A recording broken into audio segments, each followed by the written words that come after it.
मेरे प्यारे भाइयों एवं बहनों, आप सभी का हमारे अपने YouTube चैनल कथा एवं उपाय में हार्दिक स्वागत एवं अभिनंदन है।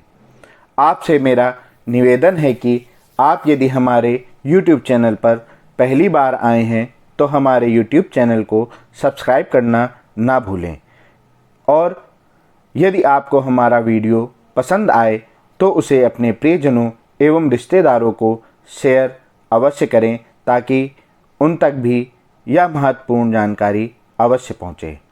आज हम आपके लिए ओम नमः शिवाय मंत्र की क्या महिमा है का वर्णन लाए हैं। तो आप लोगों को इसका लाभ अवश्य मिले, अधिक से अधिक मिले, तो आज हम ये आपको बताना चाह रहे हैं कि ओम नमः शिवाय मंत्र सुनने, बोलने और कहने पर तो बहुत ही सरल है, किंतु इसकी महिमा अपरंपार है।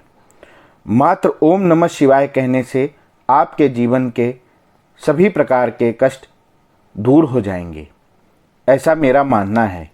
यदि कोई साधक या भक्त पूर्ण निष्ठा एवं श्रद्धा के साथ ओम नमः शिवाय मंत्र का नित्य एक माला करेगा तो उसके जीवन के सब संकट दूर होंगे और उनकी मनोकामना भी आसानी से पूर्ण होगी। आज हम आपको एक कथा सुनाने वाले हैं जो कि शिव महापुराण में भी वर्णित है। वह कथा है उपमन्यु की। आपको पता होगा कि उपमन्यु की माँ बहुत ही निर्धन और गरीब थी। एक बार की बात है कि उपमन्यु को भूख लगी और वो दूध की ही जिद करते थे सदैव, और उनकी माँ के पास इतना भी धन नहीं था कि वे उन्हें दूध का सेवन करा पाएँ। वे क्या करती थीं कि वे आटे का ही घोल बनाकर उनको दूध की तरह मिलाकर आटे को पानी में उनको दूध बताकर पिला देती थीं।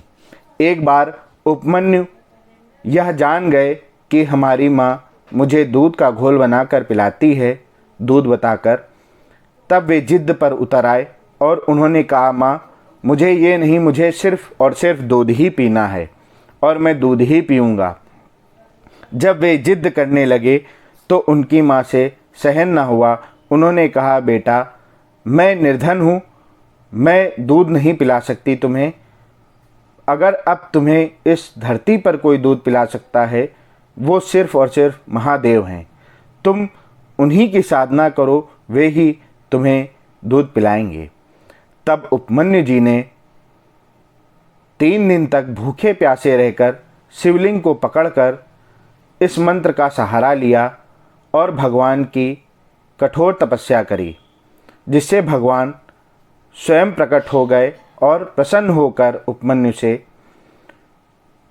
उन्होंने उनकी क्षुधा शांत करी और वरदान दिया कि तुम सदैव यौवन युत रहोगे। और उनसे इतना भगवान प्रसन्न हुए कि उन्होंने उन्हें वरदान दिया कि तुम सदैव शिव भक्तों में तुम्हारा नाम अमर रहेगा। इस प्रकार उपमन्यु की यह कथा आती है शिव पुराण में और उन्हें सभी पुराणों का ज्ञाता और सिद्धियां भी प्रदान करी। ऐसे ही एक कथा है भगवान नंदी जी की। आपने सुना होगा और देखा भी होगा। आप जिस किसी भी शिव मंदिर में जाएंगे तो वहाँ बिना नंदी के शिवलिंग होता ही नहीं है।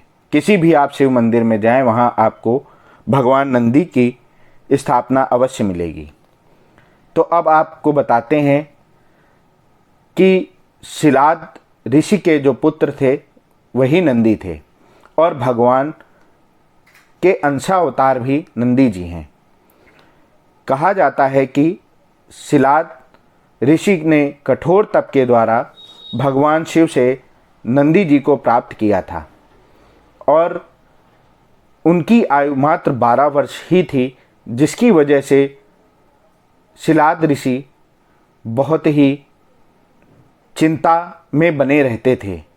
जब यह बात नंदी जी को पता चली और उन्होंने अपने पिताजी से पूछा कि पिताजी आप क्यों चिंतित रहते हैं हमेशा, आपको किस बात की चिंता सता रही है।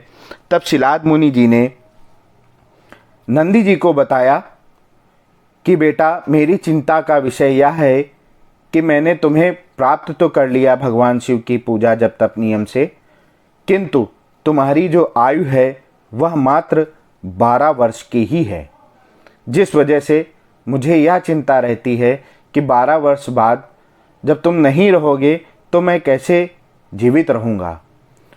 तब नंदी जी ने कहा कि पिताजी, आप चिंता मुक्त रहें। जिस प्रकार भगवान शिव ने मुझे जन्म दिया है वही मुझे दीर्घायु भी प्रदान करेंगे। और वे इसी विश्वास के साथ घोर साधना में तल्लीन हो गए और उन्होंने साधना की, तपस्या करी और भगवान शिव को प्रसन्न किया। भगवान शिव साक्षात उनके सम्मुख प्रकट होके नंदी जी से बोले कि मैं तुम्हारी तपस्या से प्रसन्न हूँ, बताओ तुम क्या चाहते हो।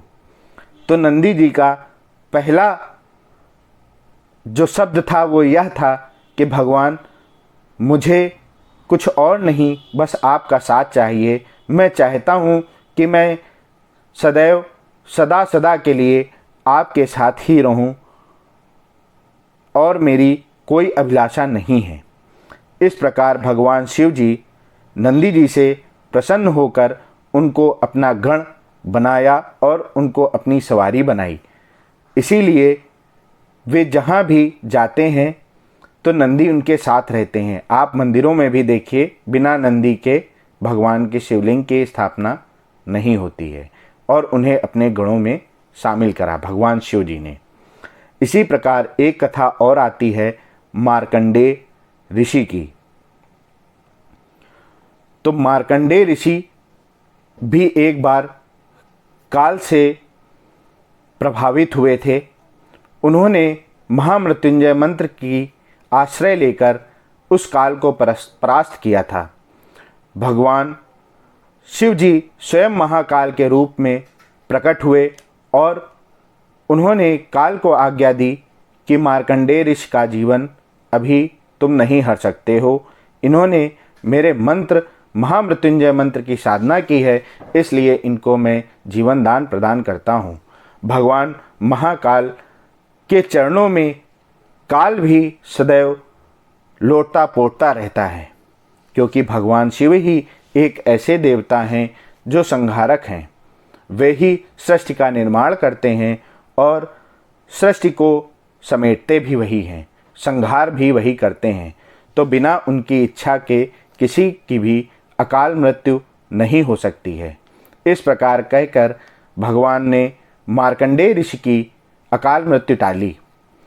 और ऐसी तमाम शिव पुराण में कथाएं आपको मिल जाएंगी जिन्होंने मात्र पंचाक्षर मंत्र ओम नमः शिवाय का जप करके भगवान शिव की भक्ति ही नहीं बल्कि शिव के तत्व को भी प्राप्त किया है। यह एक ऐसा मंत्र, ऐसा दिव्य मंत्र है, ऐसी दिव्य शक्ति आपको प्रदान कर देगा जो कि आपने कभी कल्पना में भी नहीं सोचा होगा। आपको अब बताते हैं कि आपको इस मंत्र के जाप से क्या क्या प्राप्त हो सकता है। पहली बात कि आप जब ओम नमः शिवाय मंत्र का जाप करेंगे तो आपको बहुत ही मन से आनंद की अनुभूति रहेगी और हृदय सदैव प्रसन्नता प्रफुल्ल रहेगा। और दूसरी बात, आप जब ओम नमः शिवाय मंत्र से जुड़ जाएंगे और निरंतर आप सेवा में भगवान शिव की लगेंगे और एक माला नित्य यदि आप करेंगे तो आप की अकाल मृत्यु कभी भी नहीं होगी। जैसे कभी एक्सीडेंट से आपने सुना होगा लोग मर जाते हैं, तालाब में डूब गए, नदी में डूब गए या कुएं में डूब गए या आग में जल गए। तो इस प्रकार की जो मृत्यु होती हैं वह आपके समीप भी कभी नहीं भटकेगी। आपको इस प्रकार की अकाल मृत्यु नहीं छू सकती। आप अकाल मृत्यु से छुटकारा पा जाएंगे। और जो तीसरा लाभ है, आपके अंदर इस मंत्र के माध्यम से सकारात्मक ऊर्जा का विस्तार होगा। आप सकारात्मक ऊर्जा से भरे रहेंगे। आपका मन चित्त सदैव प्रसन्नता के लिए भरा रहेगा, प्रसन्नता से भरा रहेगा और आप हमेशा निगेटिविटी से दूर रहेंगे। और इसी प्रकार जब आपकी साधना जैसे जैसे धीरे धीरे बढ़ती जाएगी तो आप पाएंगे कि आपको भगवान शिव की कृपा प्राप्त होने लगी है और उनके गणों के भी दर्शन होंगे। और भगवान शिव इतने भोले भाले हैं कि वे आपको इस कलयुग में एकमात्र ऐसे देवता हैं जो आपको साक्षात दर्शन देने के लिए भी प्रकट हो सकते हैं। वे सब कुछ देने में सक्षम हैं और वे इतने भोले भाले हैं कि वे भक्त की भक्ति को देखकर यदि वे प्रसन्न हो गए तो वे कुछ भी वरदान स्वरूप दे सकते हैं। जैसे कि आपको पता होगा, भगवान ने लंका का निर्माण स्वयं के निवास के लिए किया था, किंतु रावण ने जब इच्छा जताई कि यह हमें दे दो तो भगवान स्वयं उसका त्याग कर कैलाश को चले गए। तो भगवान शिव से बड़ा कोई भी महादानी हो ही नहीं सकता, जो स्वयं भस्म रमाते हैं और भक्तों की सदैव इच्छा पूरी करते हैं। तो आप यदि इस ओम नमः शिवाय मंत्र का निरंतर नित्य एक माला करेंगे तो आपको इसका प्रभाव अवश्य ही प्राप्त होगा। तो भाइयों एवं बहनों, यदि आपको हमारा यह वीडियो अच्छा लग रहा हो तो इसे अपने मित्रों एवं रिश्तेदारों को अवश्य शेयर करें। यह जानकारी बहुत ही महत्वपूर्ण है। और यदि आप हमारे चैनल पर पहली बार आए हैं तो हमारे चैनल को सब्सक्राइब करना ना भूलें। जय श्री राम। ओम नमः शिवाय। ओम नमः शिवाय। हर हर महादेव।